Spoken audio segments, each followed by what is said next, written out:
Well, morning, everybody. It doesn't seem like 2 minutes since I was last chatting to everybody last night, and it barely is 2 minutes. A little bit of sleep, and then up again to try and prepare this morning's show and get some videos edited and get them ready to drop into the live stream. I think we're going to focus for the first part of the show on the reaction to what happened yesterday with Tommy, and then after that, what we're going to do is we're going to look at what's going to happen potentially on the 6th of November. But I want to start with a Bible verse, and I'm going to read it so I don't make any mistakes, because I don't like reading the Bible. I forget the words wrong, which is never good. So just bear with me 2 seconds.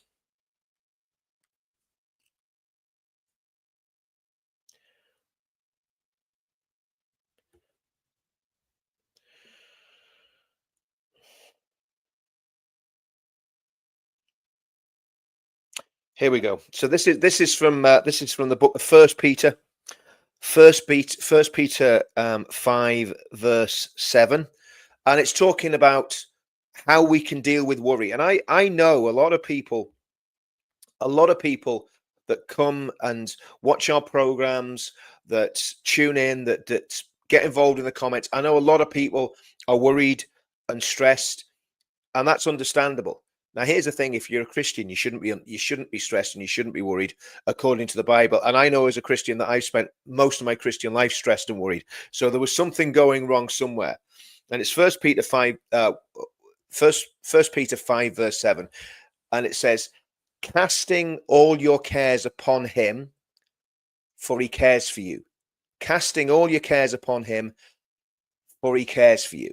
And that's absolutely a promise from God and from God's word, that if you're stressed, if you're worried, if you're going through a difficult time, you've someone to go to. Joel Beeke. Joel Beeke is, if you ever get a chance to go and look Joel Beeke up, very strange sounding name, but Joel Beeke is a Dutch Reformed pastor, specializes in the teachings of the Puritans. And Joel Beeke says this: he says, if you're a Christian, you always have somewhere to go. Isn't that a great way to look at things? If you're a Christian, you always have somewhere to go. And if you're a Christian, you can always cast your cares upon Jesus all the time. God's good all the time. And Jesus is God, and Jesus is good all the time. Look at the Gospels. Look at the way Jesus carried himself. Look at the way Jesus behaved. Look at how he loved people. Look at how he carried out miracles, because he was God among us. And that's the difference between Christianity and every other religion.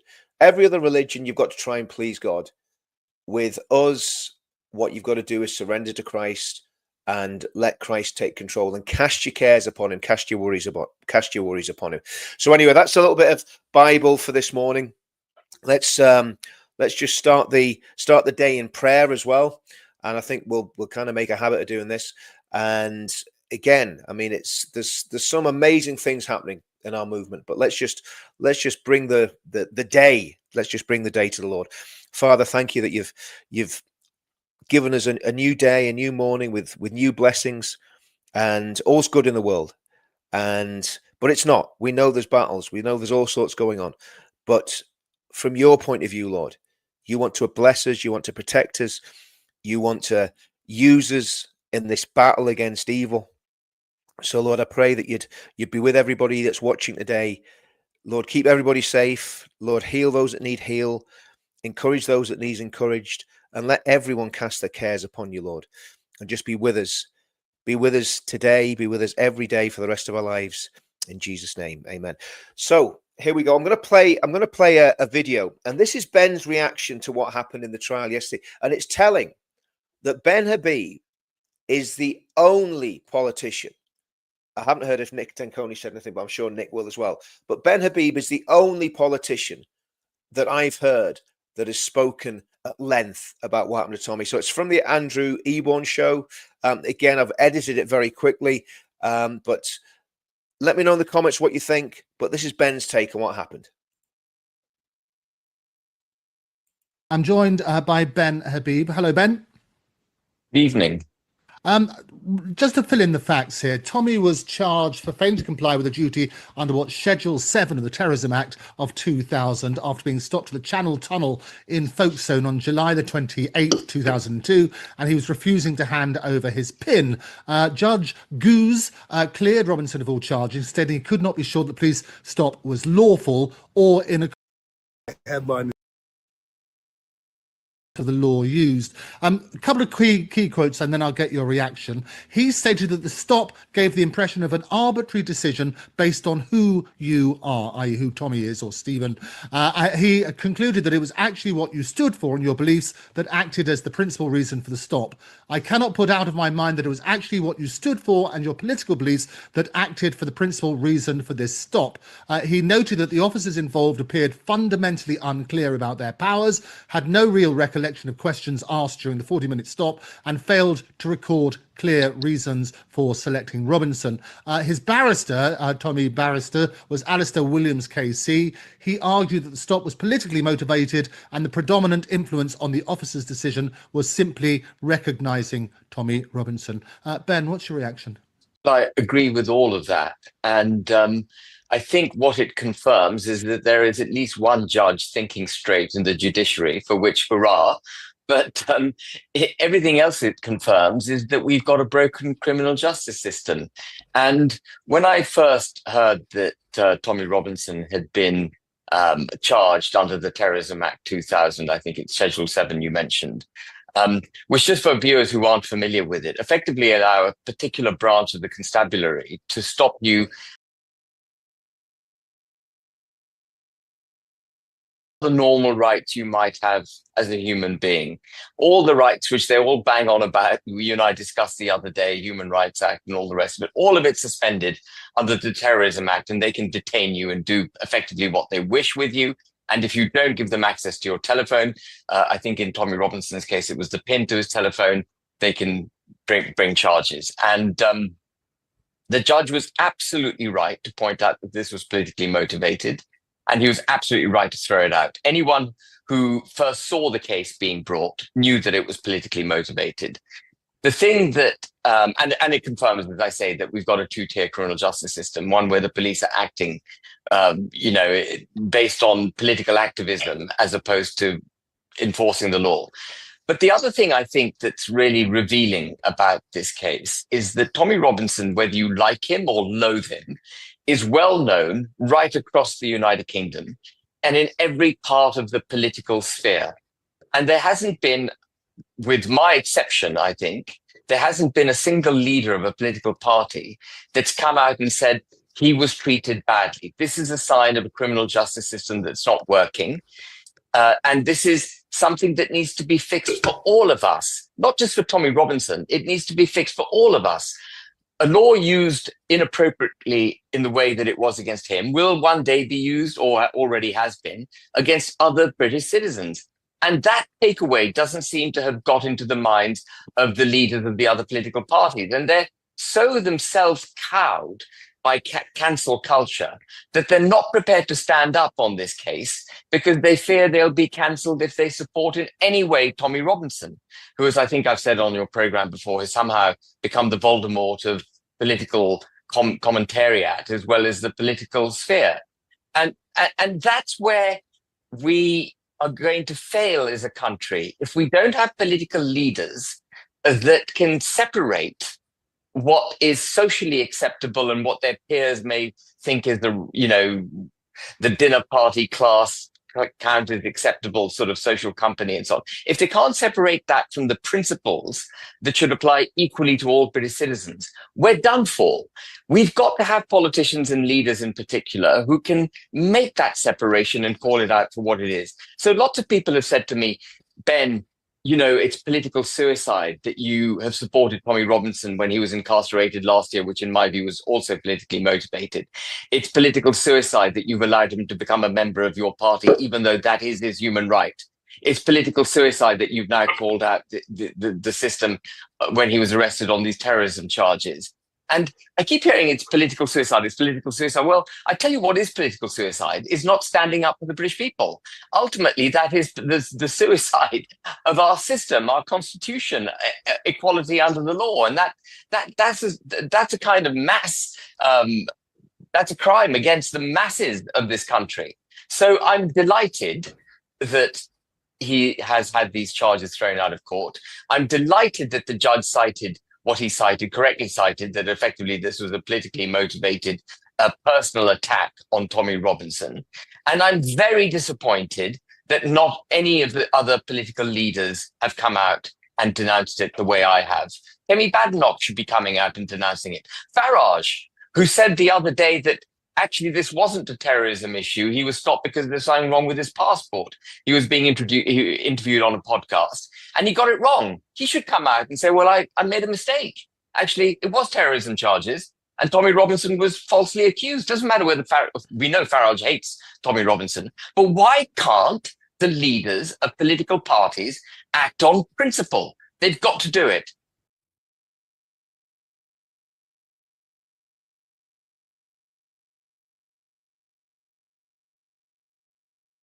That little piece there speaks volumes about Ben and his integrity and the fact that he's the only, I mean, believe you me, standing with Tommy, the reason that Ben Habib is cancelled from GB News and Talk TV is one reason only, that he's welcomed Tommy Robinson into his party. And again, I think everybody, I would like to see more promotion of Ben among all the influencers, particularly Tommy. I'll be honest with you. I think Tommy needs to nail his colours to the mast when it comes to Advance UK and to Ben. I mean, he's a member of the party, but I think there needs to be a lot of chat about Ben amongst people on our side, because Ben is putting his neck on the line. And obviously, what happened was he got completely cancelled from GB News and Talk TV for taking his stand with Tommy. And as many of us that have stood with Tommy down through the years have been cancelled and have paid a heavy price for it. So it's not even just Tommy that gets persecuted. It's everybody that gets persecuted. And this case is such an important case, not just for Tommy, but for absolutely everybody in our movement. Because what's clearly been happening, and again, if you didn't see the show last night, I'm going to very quickly go through the prevent strategy says about the extreme far right. And actually every single person that's in this chat today will realize that we're all included in what the prevent class as extreme right-wing nutcases, basically, and potential terrorists. And that's the reason that people were getting stopped at airports, because the government definition of extremism, after they had the Axel Rudabakana thing, and then then there was extremism that was being flagged up by the Tory government. When all those things happened, they changed the definition and they stopped focusing on Islamist terrorism, and they put the focus firmly. And again, we'll find this out on the 6th when the stats are revealed. They put the focus firmly on what they call extreme far right terrorism. And I'm going to read this again. I know I've done this a couple of times, but I'm going to do it again. We'll not go through what extremism. We'll just focus on this one paragraph. We define extreme right-wing terrorism as the active or vocal support. Now, this is absolutely scandalous. The active or vocal support of ideologies that advocate discrimination or violence against minority groups. Now, even that is a very, very loose definition, because would I discriminate against an Islamist who wanted to take over my country, whether he was violent or not, who wanted to take over my country and turn it into an Islamic state? Yes, absolutely, I would 100% discriminate against an Islamist who wanted to take over the country and destroy it from within. And I think every right-thinking British man of whatever religion, race or creed would do the same.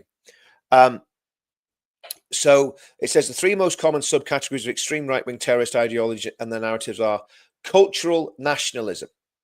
Now listen to this. Western culture is under threat from mass migration and a lack of integration by certain ethnic and cultural groups. If you believe that, according to Prevent, according to Prevent, if you believe that, you are extreme right wing and basically a terrorist. That's what they're saying. And that's, look what it says, terrorist ideologies.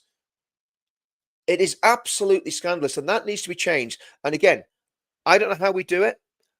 I don't know how we change that definition.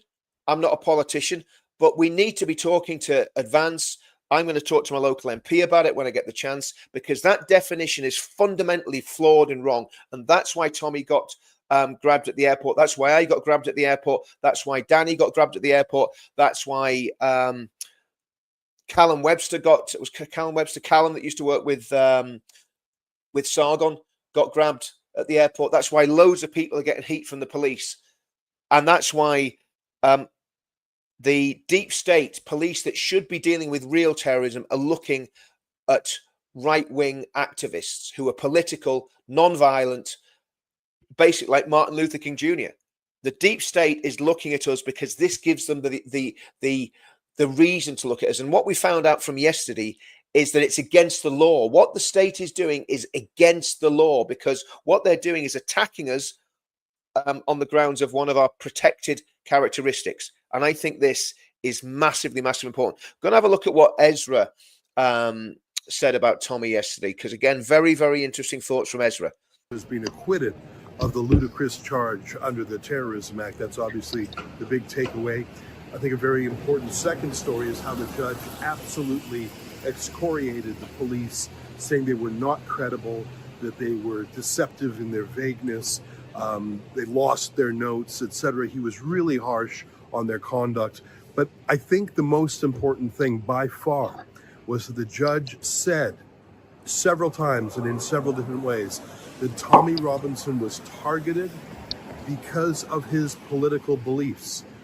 Not because of any wrongdoing, not because of any crime, certainly not because of any terrorism.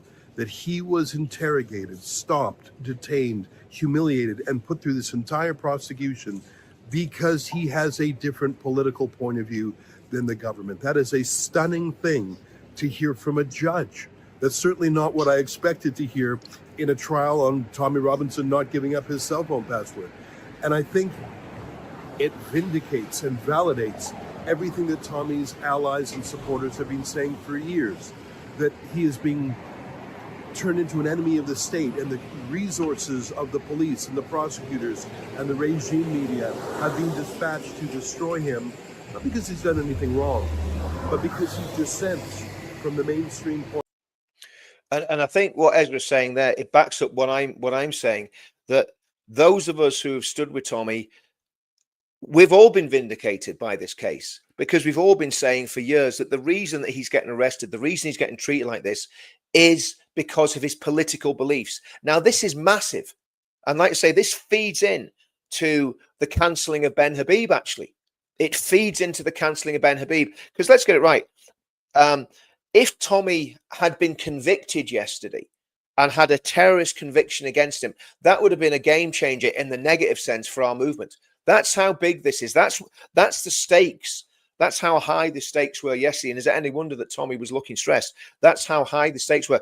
But again, this comment's very, and I'll call anybody out if I think things are not being done as they should be. And this is why I'm maybe not the most popular person on the block, because I just say it as I see it. Do you remember the old game show, Say What You See, catchphrase? Well, that's what I do. I there's no filters with me. And I think everybody should be supporting Ben Habib a lot more than they are. I really do. I think a lot of, I know, I'm going to say this, right? I know a lot of people in the background, when Ben launched the party, were promising him all sorts of support, and they've done very little, with the exception of Dan Wootton. Dan Wootton has been extremely professional and has not supported, because Dan's very, very fair. I mean, he doesn't say who he really supports, but what he does, he gives Ben a platform. He mentions Advance a lot. He gives UKIP a platform, mentions UKIP a lot. It mentions reform, mentions Rupert and the good people on the Conservative side. But do you know what? There's people I'm really, really annoyed with that haven't even mentioned advance once, or when they did, they mentioned it in negative. And those people are people that promised to support Ben Habib and Advance UK, and they're not. Honestly, I'm asking questions. I'm asking big questions about why. Because to me, the only party that we know is not infiltrated by the deep state is Advance UK. It's as simple as that. That is the only party that I know of that we can safely say has not been infiltrated by the blob, and it will stay like that because of the structure and because of the way it's been set up. I know I'm going off on a rant about Advance, but everybody, including Tommy, needs to be supporting Advance more and shouting their name from the rooftop. Sorry, it's just the way it is. I'm going to get a lot of hate for that, but I just think if you're a member of the party, get behind it and give them all your support. Anyway, rant over. Actually, I think he represents the mainstream, and it's the establishment that has fringe radical ideas about mass immigration and censorship. So the more I think about the outcome today, yes, of course, Tommy being acquitted is very important. He could have theoretically gone to prison. But I think the lingering legacy of today's ruling will be the first time that a judge has ever said, stop persecuting Tommy Robinson. Stop turning him into a political prisoner. Those phrases have only been said by Tommy's allies until now. And now a judge at the Westminster Magistrates Court, well, he's practically sounding like a Tommy Robinson supporter, isn't he? In fact, he's not a Tommy Robinson supporter. He's just a supporter of the law. And I think he's a little bit sick of the government abusing its resources in two-tier justice. Obviously, they have. Yeah, and again, I think this is absolutely massive, and I think this judge, you know, we've got to give credit where credit's due. We've got a just judge.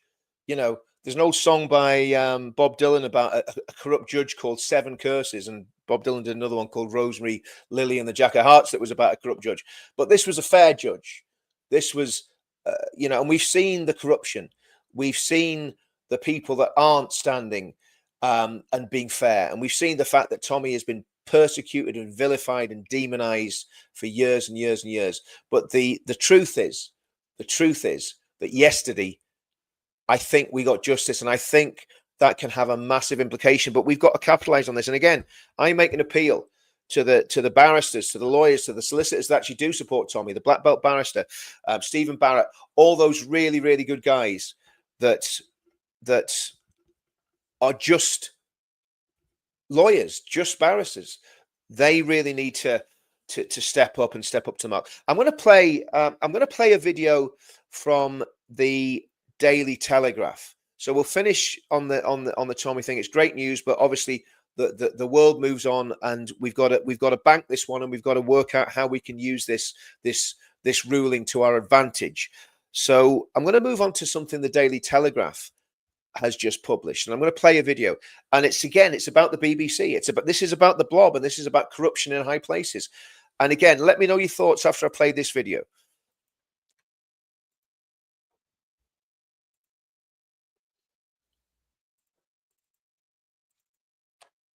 Publicly accuse someone of a crime when you had no independent witnesses to it. Well, you almost certainly wouldn't, especially if you had prior knowledge of someone else being to blame. But that's exactly what the BBC has been accused of doing to Israel in this dossier. And the author of this dossier? Well, it's a former member of the broadcaster's own Editorial Standards Committee. This is the latest set of troubling allegations to hit the BBC as part of a Telegraph investigation into claims the broadcaster's coverage has systemic problems over impartiality. So let's get into it. In April and June 2024, the BBC published 2 stories about the discovery of mass graves at Al Nasser and Al Shifa hospitals in Gaza. According to the internal BBC dossier, the articles strongly implied that Israeli forces had buried bodies at both sites prior to withdrawing from the area. The articles also mentioned alleged evidence of war crimes, including bodies found with their hands tied and gunshot wounds to their heads. But the BBC's own editorial standards committee was told that this narrative was wrong. The memo says that the most likely explanation is that the mass graves were dug by Palestinians themselves, and the people buried there had died or been killed prior to the arrival of the Israeli ground forces. So the BBC made a mistake. Well, perhaps. But the committee argues that the broadcaster knew that Palestinians were burying their dead at these sites before the Israeli raids. Several months earlier, the BBC itself reported on Palestinians digging mass graves, and geolocation clearly places the two burial sites in roughly the same area. Now, whatever your personal views may be on the actions of Israel in Gaza, implying a country committed war crimes when there is evidence to the contrary has serious ramifications, not least because it could erode the credibility of genuine war crime claims at a later date. How can we expect anyone to develop an informed or nuanced opinion when the BBC is only presenting them with some of the facts? That is perhaps the most damning takeaway of all. Again, I'm going to apologize, guys, for the sound quality of that, but I think you got the gist of it. And again, I know a lot of people say, well, why are you going on about Israel?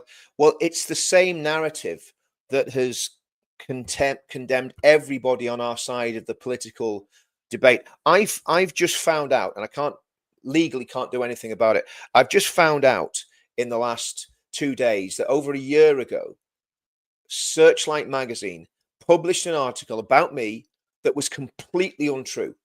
And I'd had that much going on in my life, obviously with my mother and all sorts of other personal issues and ill health, that I just haven't had the chance to basically do anything about it. But Searchlight published an article on their website last year saying that I had been convicted of threatening my local MP.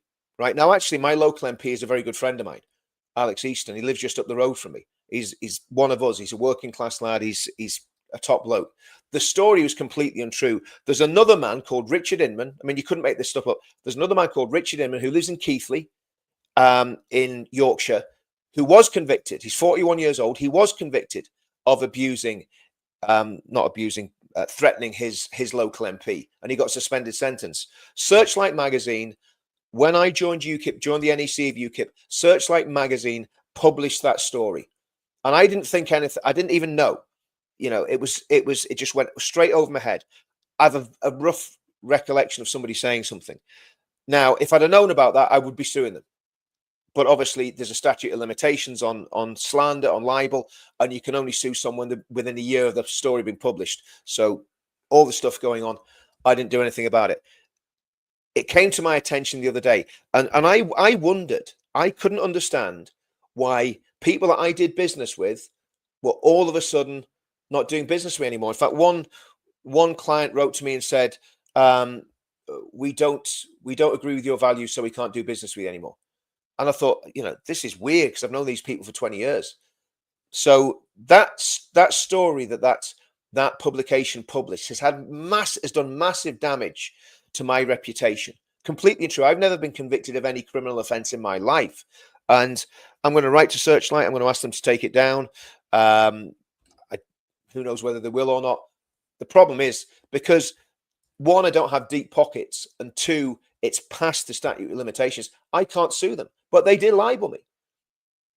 And how often have people's lives and reputations been destroyed by the mainstream media telling lies about them?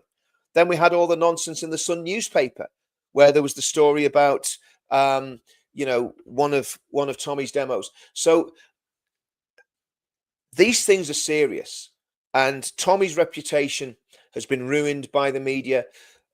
Loads of other people have been ruined by the media. And what this story is about the BBC actually claiming that Israel committed war crimes when it didn't. Now, there was a man ran into a synagogue less than a month ago and stabbed people, saying it's for the children of Gaza and for ISIS. People are getting radicalized by the BBC. And we're going to look at a bit more on radicalization in a bit. But this is how serious all this is. And it's not the first time I've been slandered. It's not the first time I've had people lie about me in the media. The book that was written by Nick Lowles had inaccuracies about my military career in it. They tried to imply I was a special forces soldier. Now I should have taken that as a compliment and said nothing. But again, it wasn't true. I wasn't a special forces soldier. I was in the infantry in the British Army. I served for 7 years. I was a weapons instructor, tactics instructor, but I was certainly not in the special forces. And they published that in a book, and I had to get them to not retract it, just to take it out of the book. You know, so this stuff has happened, and it's happened ever since I've been involved in activism. It happened way back in 2017 when there was a story that was published by the Daily Record, again, that I had to tackle them on. So the truth of the matter is the media cannot be trusted. And this feeds directly into yesterday's narrative when journalists, citizen journalists, were banned from going from the court. Now, don't get me wrong, the judge made a great ruling in favor of Tommy, but why ban the citizen journalists? Makes no sense. And we've got to be vigilant. And like Tommy said yesterday, the next thing they're going to do is come for the citizen journalist. And we need to be very, very aware of what's going on. Yeah, I mean, look, I mean, it's literally cost me thousands and thousands of pounds without a shadow of a doubt. And I'm convinced that that's what's the cause of it. I'm convinced that's what the cause of it. And there's nothing I can do because it's past the statute of limitations. It is what it is. I'm going to seek legal advice and see if there is something that can be done. But I don't have the money to take a massive lawsuit, you know, and that's the problem. Whereas if you or I say something slightly wrong about Mohammed, the local Muslim Brotherhood operative that suddenly decides he's going to call for a mass mobilization of Islamists, and we say something slightly wrong, they'll drag us all the way to the bankruptcy courts. Look what happened to Tommy with the case that Silenced was focused on. Ruined him financially, and they didn't care about his family, didn't care. They just did it. And again, if you've seen the film Silenced, we all know the truth about that. But it hasn't. The thing is about this, that it hasn't just happened to Tommy. It's happened to loads of us who for years have been standing up. The first time I spoke about Islam was in 1998 publicly. That was the first time I spoke about Islam and the dangers of Islam in the UK. And I think I said it the other day. The place where I spoke, it was a little church on the Shankill Road called the Mustard Seed. And there was about 20 people in it. So I wasn't exactly on a big platform.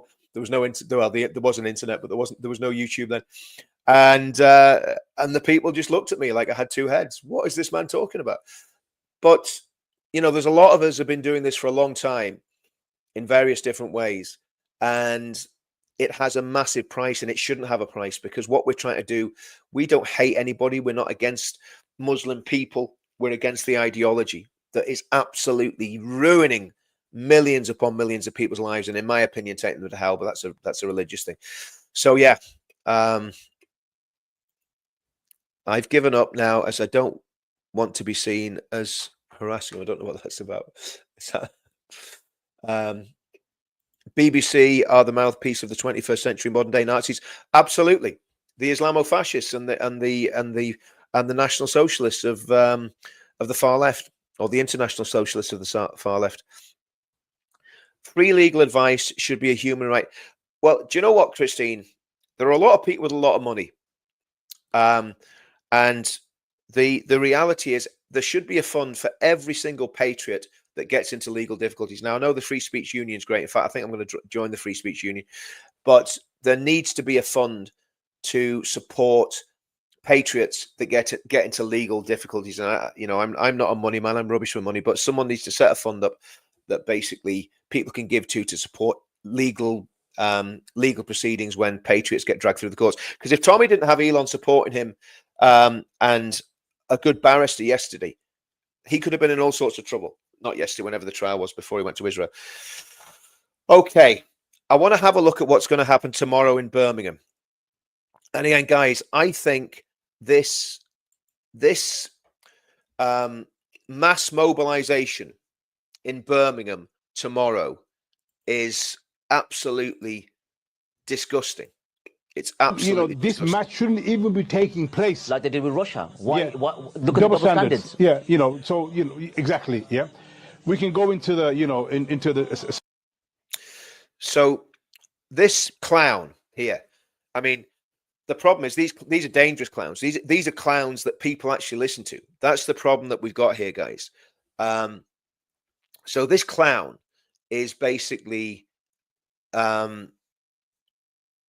calling thousands of people onto the streets. He's not the only one. There's going to be a mass mobilization of Muslims tomorrow. And my advice, when I thought about this, I was actually going to come over when it looked like the Maccabi football supporters were coming. I was going to come over because I think that would have been a very just reason to come and take a stand and actually mobilize lots of patriots. But I don't think this is worth mobilizing lots of patriots for. I think what we need to do is get lots of YouTubers there, lots of people with cameras, and get the cameras on the Islamist baying mob that's going to turn up tomorrow at 6 o'clock with their anti-Semitic hatred, with their anti-Jew hatred, exactly the same stuff that we've just been talked about with the BBC. And, again, the Jewish people, like Tommy, are the canaries in the mine. First, they came for the Jews. Do you remember that poem? And I did nothing. That's what's going on here. These Islamists, the Jews are just another religion in their way, as are the Christians. The Christians in the Middle East have been absolutely decimated. They're getting massacred in Nigeria. They're getting massacred all over Africa. The Middle East, they're gone. The only place that Christians are safe in the Middle East is Israel, despite the black propaganda that we get all the time, and even sadly from some people in the churches. I know there's issues in various different areas and for various different reasons, but there is religious freedom in Israel. But let's listen to what this guy has to say, or what these two guys have to say. I don't know who he is. He just popped up on my feed this morning, but he's obviously a man of influence. He's obviously a tribal elder of some sort. Technically speaking, this match shouldn't even be taking place. Like they did with Russia. Why? Yeah. Look at the double standards. Yeah, so exactly. Yeah, we can go into the into the semantics of all of this. Now, why should we turn up? And I'm saying this, to everybody that's watching and listening to this. Yeah, every single one of you Muslims from Birmingham, young and old, yeah, up and down the country, need to come on the 6th to Birmingham, to the Villa Ground, and need to show your support, because what's going to happen here is that the whole world's media is going to be there. Yeah, and those images are going to go all around the world, and the images where I want them to go, that is more important to me, is to the Palestinians. Yeah, I want the Palestinians to see the clips on their TikToks. Hold on a minute. This is really confusing me, because I thought that the Palestinians were victims of genocide that had no access to electricity or food, certainly not TikTok. So why? I don't understand why. And why is he talking about the Palestinians? Why does he want the Palestinians to see something? I mean, surely is this not a mobilization against racism and against football hooligans? Is that not what this is all about? Very strange. In Palestine, in Gaza, of Birmingham Muslims, me, you, and all the other people that are watching, standing there in solidarity, and them to see that we have not forgotten you. Of course. Yeah. And it's not going to happen. They're not going to come. But even if they had come, it would have been a whole different ball game. Because I'm telling you now. Because they're violent thugs. Because they're violent thugs. And why? This is Birmingham, It's not Amsterdam. Yeah. Listen to that. Look at that. Look at that man's face there. Just let that face burn into your memory. The sneering. There was a pogrom happened in Amsterdam last year. The Maccabi supporters were attacked completely unprovoked by an orchestrated mob of Islamists in Amsterdam last year. And what they're saying is, whatever happened in Amsterdam's a tea party compared with what they get if they came to our manor. That's what these mafiosa scumbags are saying. I can't stand these people. I'm not talking about all Muslims. I'm talking about these Islamists who are deliberately trying to stir up trouble in our beautiful country. They've got to go. They've got to be deported because they are scumbags. They are and you'll see the other two scumbags going to play in a minute. And I was just going to say, we're not Indian Gujarati Muslims. Yeah, no, take that part out, bro. I don't want to. Why? Yeah, Why? I don't want to cause any fitna. No. We're violent thugs. Remember, they're the peaceful. Gujarati Deobandis are very peaceful. Why? I want to give a message to the younger generation who are going to be there as well. Please. Is that some advice? First of all, do not bring any weapons to this protest. No knives. Whoa, hold on a minute. No knives. No guns. Do you know what? I've never, when I've spoken about protests, and I've organized a lot of protests, all the big Tommy ones, loads of other protests across the country, Scotland, Northern Ireland. The only place I haven't done a protest is Wales. So maybe I should, I don't know. But anyway, the reality is, any time I've done a protest, I have never felt it necessary, right? I've never felt it necessary for me to say to the supporters of our cause, I've never felt it necessary to say, no knives, no guns. None of our supporters have guns, as far as I know. And if they did, they certainly wouldn't be, they'd be legally held firearms, and they certainly wouldn't be bringing them to a demo.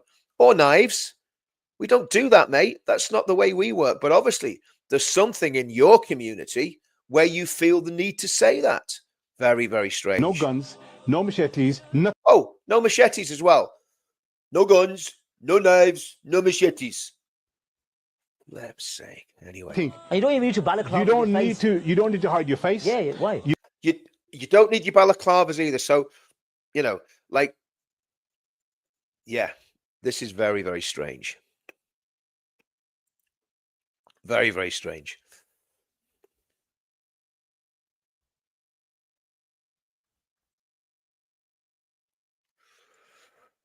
Oh, guys, I really don't know what we do about this. Unless you've got a bit of a sensitive job or whatever, and you're worried about the repercussions or whatever, because we have to take that into consideration. Secondly, the police are not your enemy. Remember this: the police are not your enemy. No, he's absolutely right there. The police are not their enemy. The police are co-conspirators. The police are co-conspirators in this. That's the problem. The police are co-conspirators.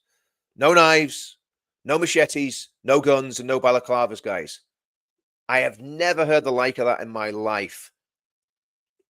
Don't be giving it the big one to the coppers.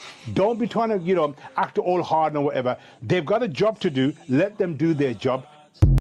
Technically speaking. So it's going to be very interesting. It's going to be very interesting to see what happens. And I think it's chilling what's going on here. I think this is absolutely chilling to the core.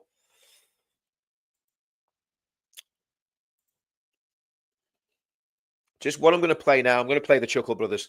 These are Aston's very, very own Chuckle Brothers.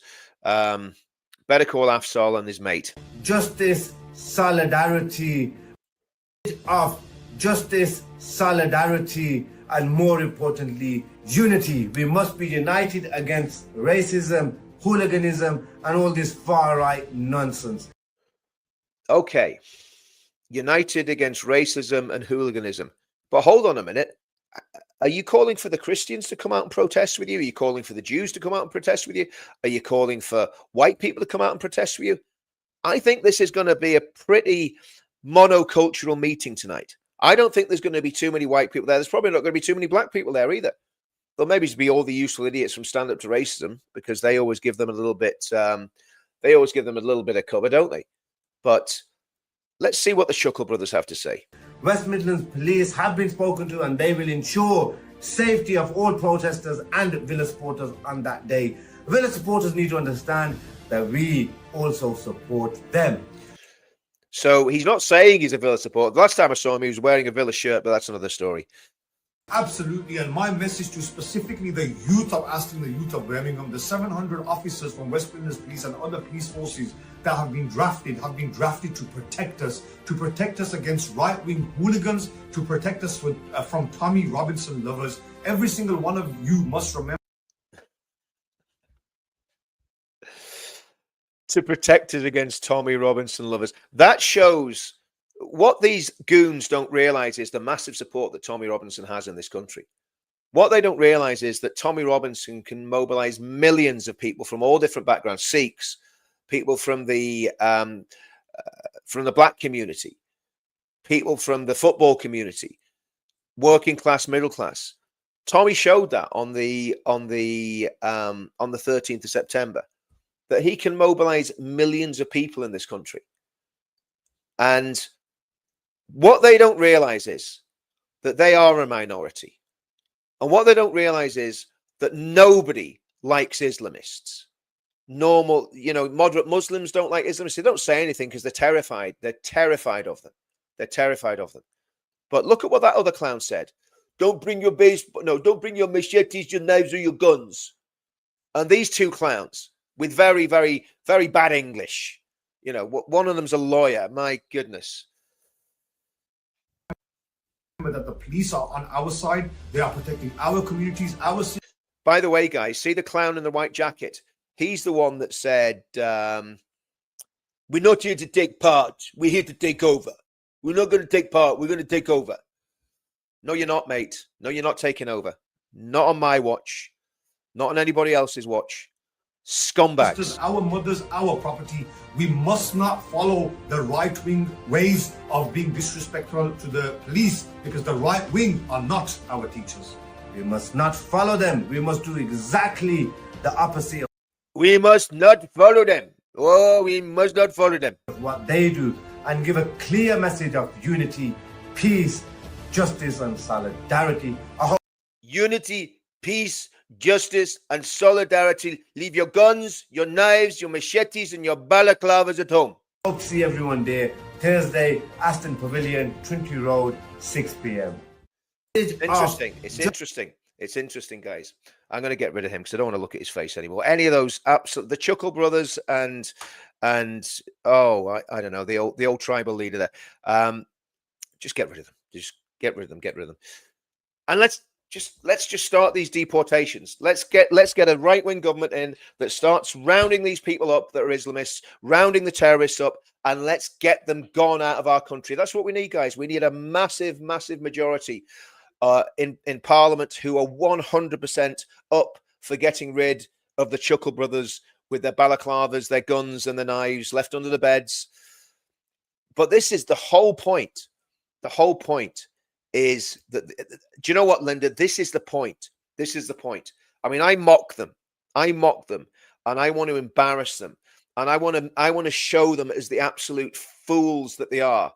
But this is why I do what I do, because of clowns like these people, because they are dangerous. They have massive influence, and the reality is, big punch up. I mean, I don't know to be honest with you, I am absolutely out of the loop on what's happening in Birmingham tomorrow. And I don't want to be in the loop. I don't know what's happening. I don't think there's going to be a mobilization by any patriots tomorrow. I think there's people probably go and film it, report on it. I hope that's what happens rather than people getting boots on the ground, because I just think that's what they want. That's what the deep state want.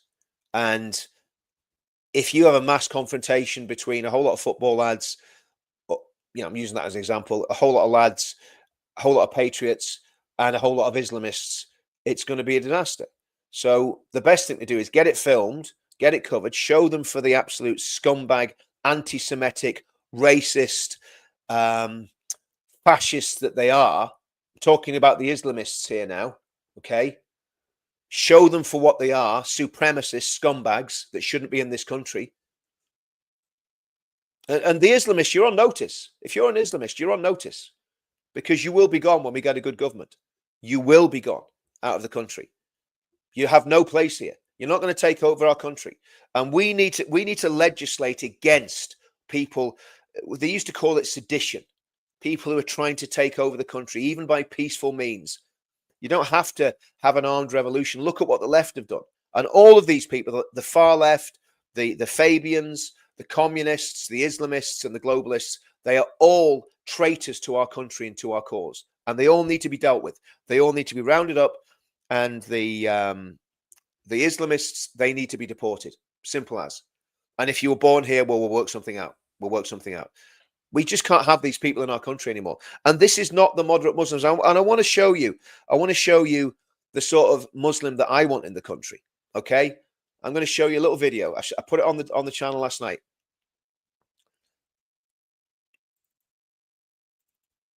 Was being credited with helping to save multiple lives during Saturday's mass stabbing on a train from Doncaster to London has been named as Samir Zitouni. British Transport Police say the 48-year-old is in hospital, critically unwell but stable. His family have said he has always been a hero. Anthony Williams was charged yesterday with 10 counts of attempted murder. A worker who has been credited with helping... That guy, working hard, looking after his family, and goodness, we still don't know what the motive of that nutcase was on the train. Was he an Islamist? We don't know, because the police have lied to us before. They lied to us about Axel Rudibakana. So there were reports that he was shouting Allah Akbar on the train. I don't know if they're true or not, but that guy was a Muslim, and he stood up against evil. So that man should get the George Cross, without a shadow of a doubt. That man, Samir, should get the George Cross. And he's the sort of Muslim that we don't mind having in the country. But see the ones that come here and want to take over. They don't want to take part. They want to take over. Well, I want you to take the earliest plane out of here. And that's, guys, what we're up against. That's what we're up against. Have a look at some of these comments.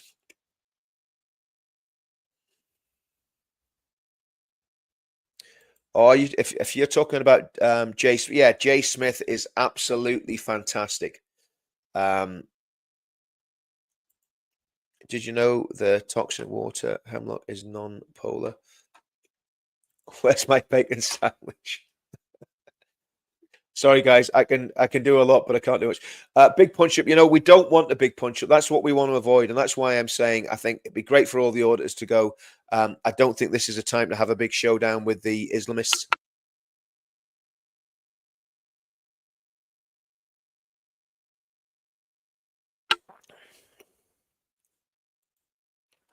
So, sorry. Listen, you've got to have a bit of levity in the morning.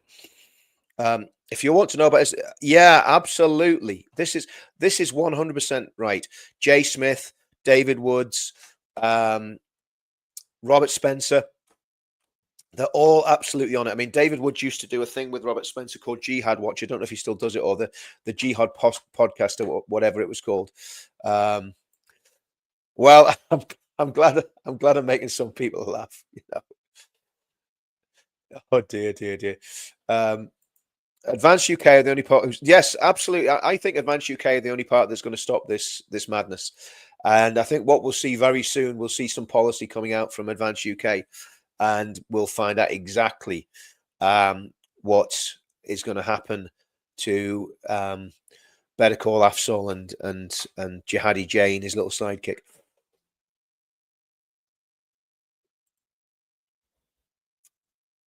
Yeah, there's a lot of love for Tommy. And again, yesterday, we can't underestimate yesterday's result. It's a fantastic result. Very, very good.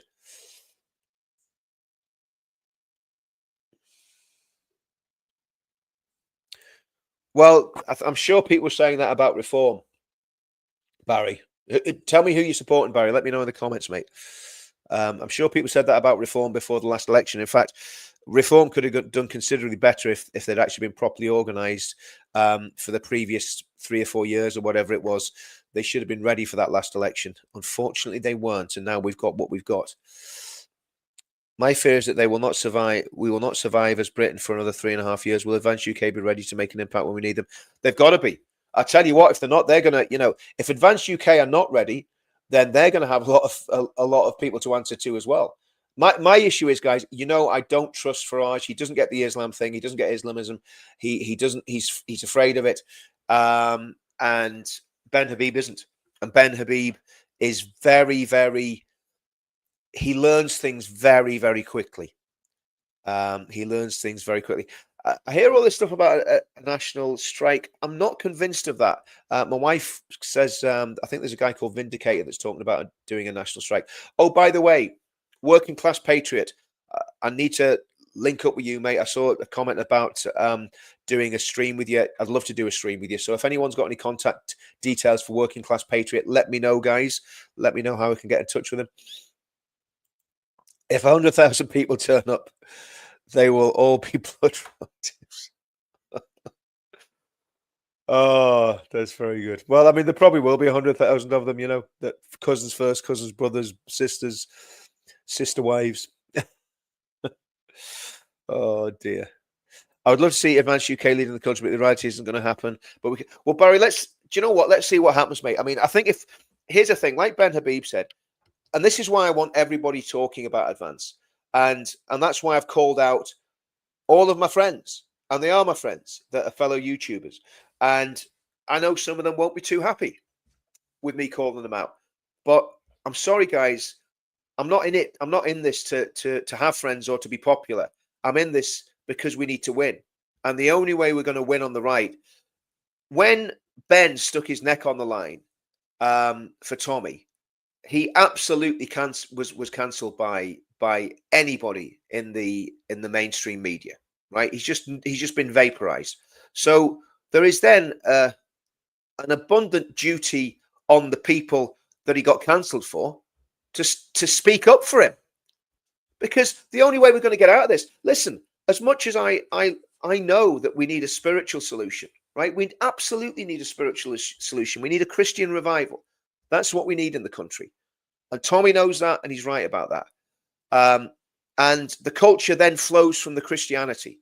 If you look at the pledge, and again, I'd suggest everybody that can get onto the pledge.org.uk, sign the pledge if you haven't done so already. We need millions of people signed up to the pledge, because if all these political parties fall apart, we still need an overarching ideology that's going to stand. But we can't afford for Advance to fall apart. We need Advance UK to be in pole position come the next election. Now, if we've been cancelled off mainstream media for standing for Tommy, which is what's happened to Ben, that's why he's been cancelled. It's not because Farage is worried about Advance in terms of the threat to reform. That's part of it. But the excuse for cancelling Ben Habib is that he took a very strong stand for Tommy. And that needs to be reciprocated by everybody that's associated with Tommy, in my opinion. Everybody that's in the movement, the Mayatusis, the Sargons, the Lotus Eaters. Why aren't you backing Ben? I don't know. It doesn't make any sense. It's the only political party out there that represents what you claim to represent. And a lot of people are throwing the lot with reform again, who want nothing to do with us, who want nothing to do with Tommy and his movement. So to me, everybody on our side, and this is a call out to every single YouTuber, every single person on our side that claims patriotism, get behind Advance UK. I've nailed my colours to mast. I've no skin in the game. I am not, I'm not living in GB. Yes, Advance is going to organise in Northern Ireland, but it's going to take a lot of time to get traction in Northern Ireland because of the political situation in Northern Ireland. And again, there's going to have to be a lot of discussions about what that's going to look like. So Advance are going to organise in Northern Ireland, but my MP at the moment is an independent MP who's a friend of mine. So and who would incidentally support everything that's in Advance's manifesto. Or it's going to be in Advance's manifesto, Advance's policy. So right now, we need every single YouTuber on the right who believes in the things that we believe to start supporting Advance. I'm sorry, that's just the way I feel about it.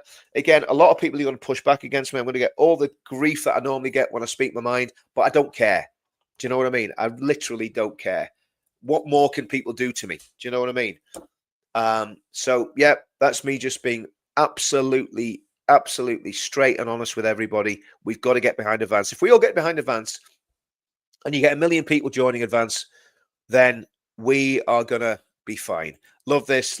My life is a punch-up. I'm Irish. Do you know what? I was born in Liverpool and I've lived in Northern Ireland since 1987, as everybody knows that watches my podcast. And I'm kind of Northern Irish by adoption. There's got to be some Irish blood in there if I came out of Liverpool, and I've got the Northern English blood in me as well. So at the end of the day, I'm exactly the same. I like a punch up too. Why do they want to stay here? Everybody looks at them with fear and hate. Yeah, exactly. And I'll tell you what, they will be gone. The Islamists will be gone. The Islamism will be crushed in the UK. I'm absolutely guaranteeing that. You don't need to be afraid of these people. And I know what they've done in the Middle East, and I know what they did in Spain, and I know what they've done. But Islamism, I'm not on about normal, moderate Muslims, the Shohabs and the Lubnas, not on about those people. The Islamists will be crushed in this country. They will be crushed and they will leave. It's as simple as that, because we can't have them taking over our country. Yeah, they will, but it's one demo. It's one demo. Yeah, Gates of Vienna is good, absolutely fantastic. I don't know if they've been here for 10 generations, Merlin, but I get the sentiment. I'm exactly the same.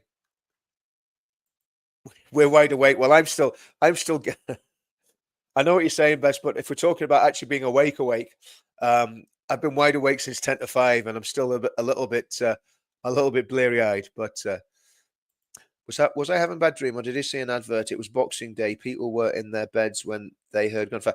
Do you know what that was, Mackenzie? That wasn't a dream. That was a video that was put out by, I think it was one of the campaigns against anti-Semitism. I'm not sure which one, but it was put out after October the 7th to illustrate what would happen if there was a similar attack in the UK and how people in the UK would feel. And guess what? It got banned and censored everywhere, specifically by YouTube. And this is what we're constantly fighting against. We're constantly fighting against censorship. We're constantly fighting against people cancelling us and vilifying us and demonizing us. And it's disgusting. And I'm sick of it.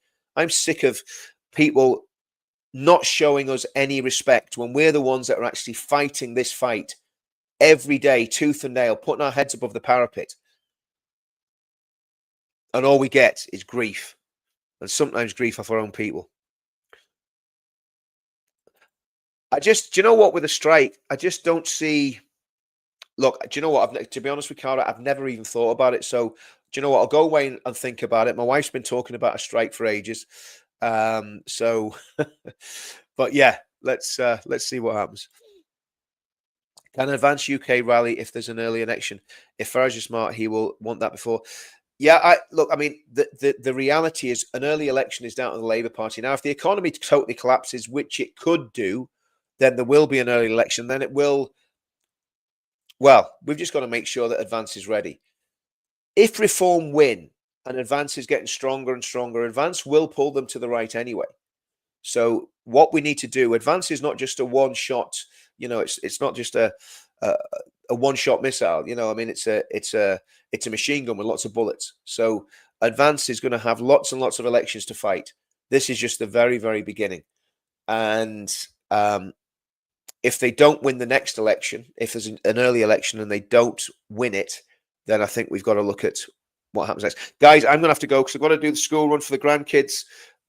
Thanks everybody for coming on board. I hope you enjoyed that. A little bit of light-hearted stuff, a little bit of banter, a little bit of far-right extremism, which we all are apparently. According to Prevent, we're all far-right extremists. So we might as well just nail our colours to the masts. Yeah, well, listen, I mean, don't underestimate the battle ahead aspects of mainstream media, politician education. Oh, I agree, Barry. You're absolutely right, Barry. It's a horrendous battle that we're fighting. Absolutely horrendous. Have I missed the weather report? Right, guys, I'm going to go. If you haven't subscribed, subscribe to Counter Media. Just a point on what, who was saying it? Oh, let me just go back up here because I am going to have to go. Someone was asking about adverts. One of my channels is monetized, which is the Counter Media one, but it's only got like 6,000 subscribers on it. So the money I get from that is from those ads that are popping up in the feeds is absolutely derisory. It's minuscule. So there is a bit of money coming from that, but it's not really anything worth writing home about. But yeah, that's my monetized channel. That's why I want everyone on the Counter Media channel, because that is actually monetized. But again, we're not in a situation where we're getting massive amounts of money yet. And I want to build that channel because, you know, to be honest with you, I'm doing this for nothing. And I want to be able to do this. If I've got 100,000 or 200,000 subscribers on Counter Media, then there will be decent revenue coming through from the adverts, and I'll be able to not be, you know, panicking about finances all the time, which is the situation I'm in at the minute. But yeah, I hope that makes sense, guys. I'm going to go. So yes, do you know what? We'll start doing a weather report. The weather report out here is it's raining cats and dogs. See you all soon.